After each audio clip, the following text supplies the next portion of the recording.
Bom dia, irmãos queridos, nesta sexta-feira, dia 13 de setembro. Bom dia, queridos irmãos e irmãs. Vamos juntos meditar o Evangelho de São Lucas, capítulo 6, versículos de 39 a 42. Todo discípulo bem formado será como o mestre. Hoje concentramos a nossa atenção sobre esse versículo, frequentemente esquecido. Para ser discípulo de Jesus, precisa ser bem formados. Discípulo mal formado é uma pedra de tropeço, que faz cair todos no buraco. O discípulo mal formado não sabe corrigir. Sua soberba o torna cego. Uma catequese constante é a condição para nos tornar discípulos bem formados e sermos como Jesus. Aproveitemos de toda ocasião que Jesus nos oferece para crescer na nossa formação. O Senhor esteja convosco. Ele está no meio de nós. Proclamação do Evangelho de Jesus Cristo segundo São Lucas. Glória a vós, Senhor. Naquele tempo, Jesus contou uma parábola aos discípulos. Pode um cego guiar um outro cego? Não cairão os dois no buraco? Um discípulo não é maior do que o mestre. Todo discípulo bem formado será como o mestre. Porque vês tu o cisco no olho do teu irmão e não percebes a trave que há no teu próprio olho? Como pode dizer ao teu irmão: Irmão, deixa-me tirar o cisco do teu olho, quando tu não vês a trave do teu próprio olho? Hipócrita, tira primeiro a trave do teu olho, e então poderás enxergar bem para tirar o cisco do olho do teu irmão. Palavra da salvação. Glória a vós, Senhor.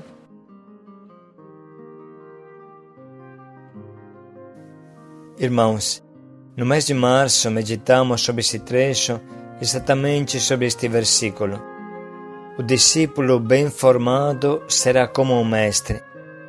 E hoje vamos retomá-lo, completando e aprofundando o que falamos alguns meses atrás. Sublinhamos também o que falamos na introdução. Um discípulo formado mal consegue fazer muito mal. É uma autêntica pedra de tropeço, que na língua aramaica se diz escândalo, ou seja, uma pedra que não se percebe e não se vê, mas que te faz tropeçar e machucar gravemente. Um discípulo mal formado é cego e faz cair todos no buraco. Uma coisa é você enfrentar um inimigo e poder se preparar, e uma coisa é receber um tapa de um amigo com o qual você conversa tranquilamente e nunca esperaria dele esta ação. Uma coisa é enfrentar quem vem contra ti na frente, e outra é se defender de quem te apunhala nas costas.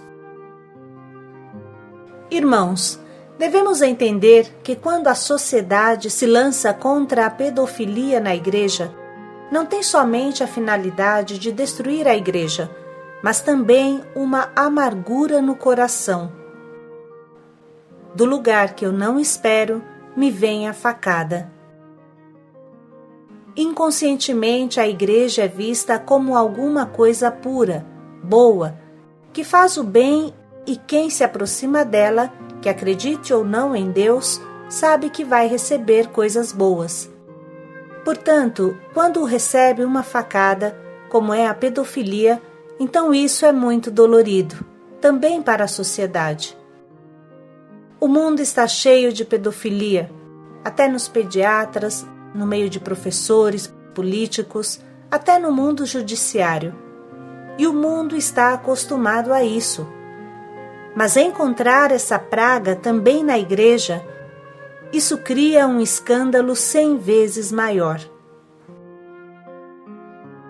Fizemos esta longa introdução para entender a responsabilidade do discípulo, do homem de Deus, do evangelizador, que deve evangelizar sem escandalizar, senão com uma mão planta e com a outra arranca, como costumamos falar. Grave responsabilidade é a coerência de vida, como também grave responsabilidade é o profissionalismo, a capacidade de ser bons homens de Deus. Vamos dar um exemplo. Se você precisa de um médico ou de um especialista, você não gostaria de encontrar uma pessoa séria, profissional, capaz de diagnosticar com seriedade o que você tem e te curar com eficácia? Se você frequenta a universidade, você não gostaria de encontrar um professor bom, sério, bem preparado, que publica artigos e livros? Se você precisa de um advogado, você não gostaria de encontrar um advogado competente, que conhece as leis e sabe se expressar bem? Então, por que o povo deve encontrar em nós, homens de Deus, meia colher? Por que deve encontrar em nós pessoas mal formadas, despreparadas, pessoas que repetem as coisas como um papagaio, mas não sabem explicar? Por que os outros devem encontrar em nós pessoas autoritárias porque inseguras? Por que o povo que busca a Deus deve encontrar em nós guias cegos e orgulhosos? Sobretudo, por que deve encontrar em nós pessoas que exigem dos outros o que elas mesmas não fazem? Querem tirar o cisco do olho do irmão e não trabalham dentro de si, não tiram a trave que está no seu próprio olho? Cobram dos outros o diário espiritual e elas mesmas não o fazem? Cobram dos outros a pontualidade e elas mesmas chegam sempre atrasadas? Arrumam até desculpa. Cobram aos outros a necessidade de vencer os vícios e elas mesmas toleram vícios e frescuras em si mesmas. O discípulo mal formado consegue fazer um mal muito grande. Jesus, nesse discurso, tinha na frente os escribas e fariseus hipócritas. Mas é bom que cada um de nós também reflita sobre si mesmo. Eu sou um discípulo bem preparado? Eu sou um evangelizador bem preparado? Claro que diante dessa pergunta não pode haver essa resposta.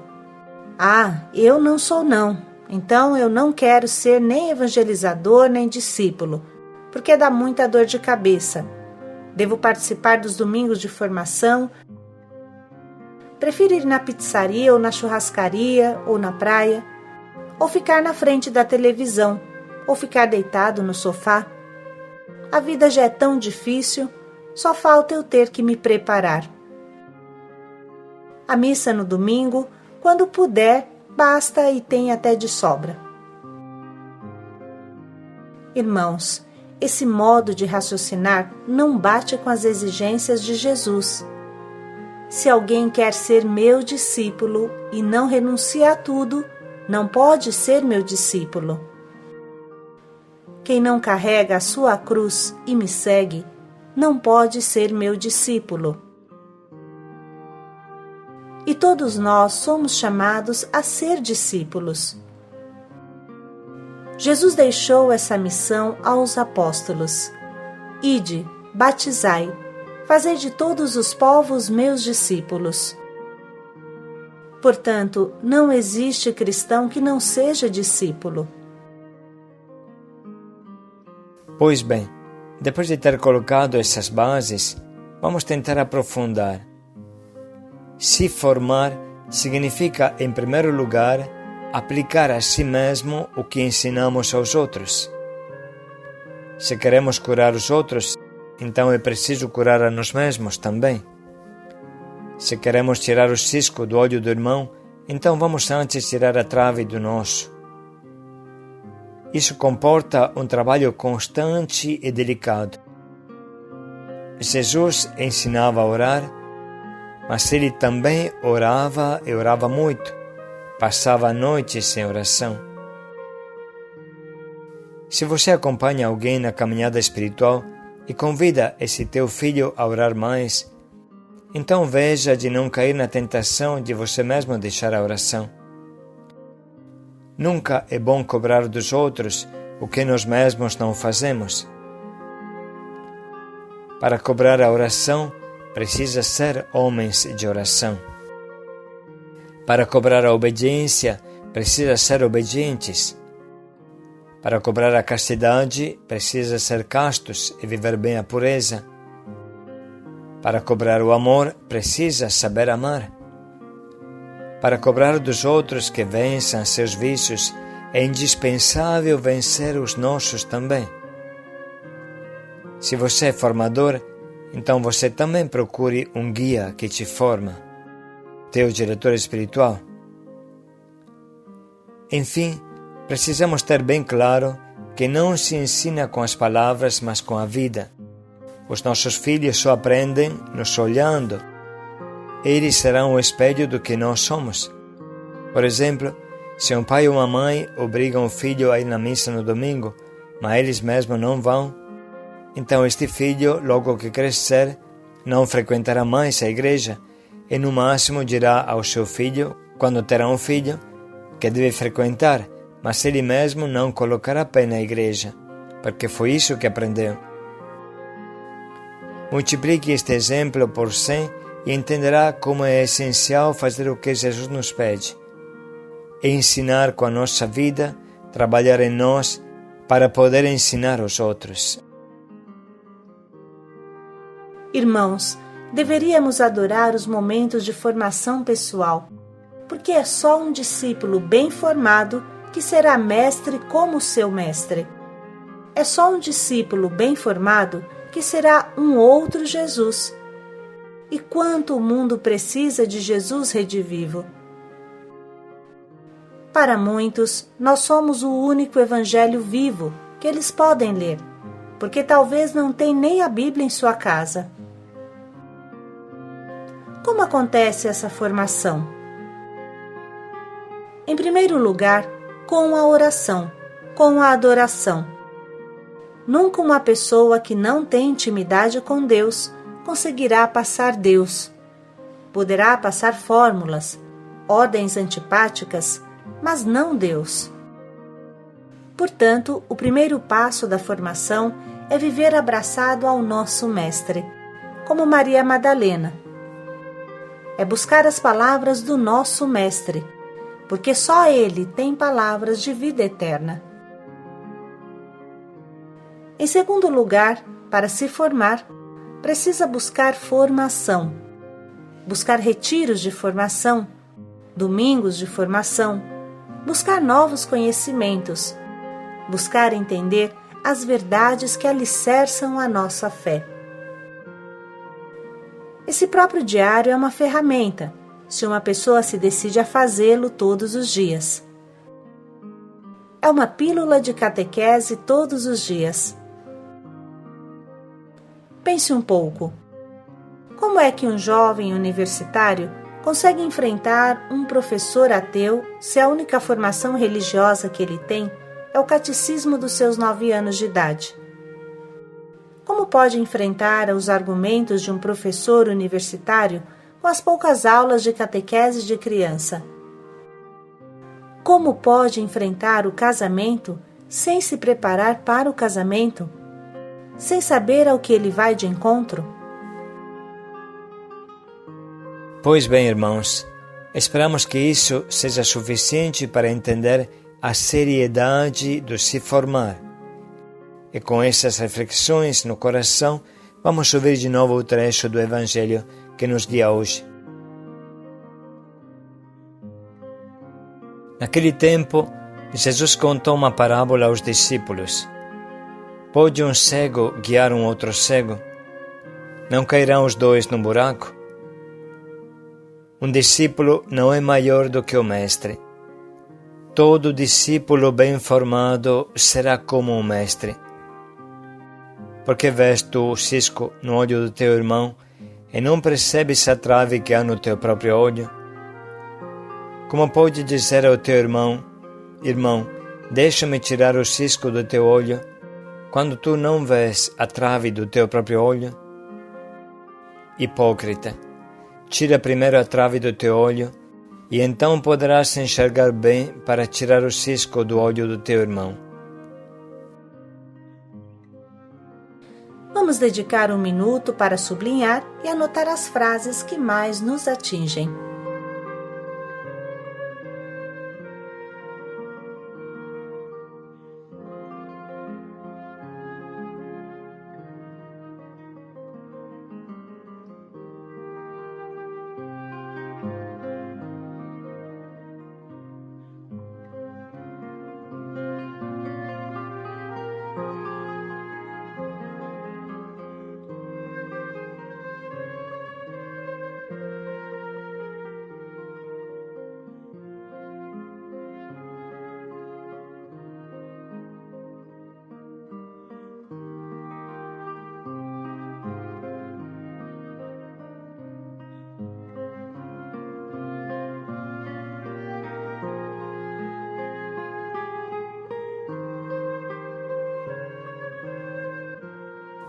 Vamos agora escolher um propósito pequeno, prático, preciso, que nos ajude a dar um passo concreto na nossa formação. Quem sabe, retomar uma coisa de uma formação que já recebemos e esquecemos. Viver uma hora de adoração e intimidade com o nosso Mestre. Pensar se temos um diretor espiritual, um formador, alguém que nos guie no caminho espiritual.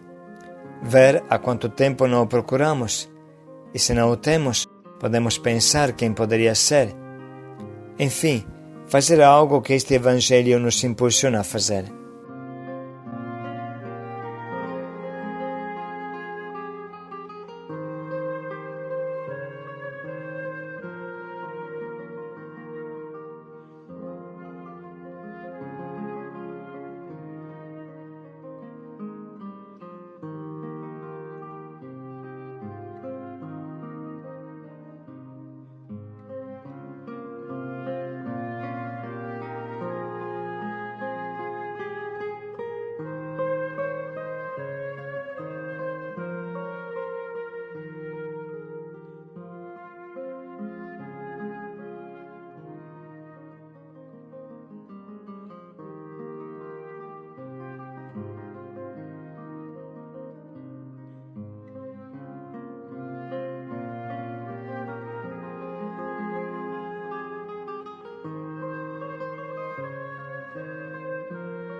Um discípulo bem formado. Paz e alegria a todos. Será como um mestre. Paz e alegria a todos.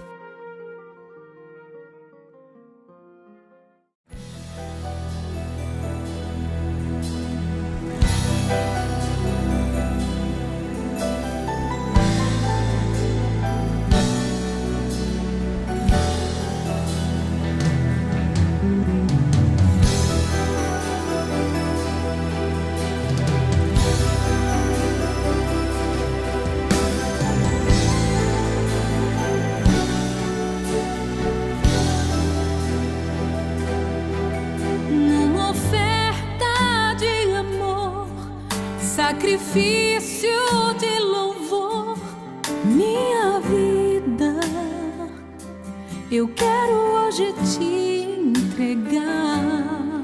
Me perder em teu amor, encontrar o meu valor na certeza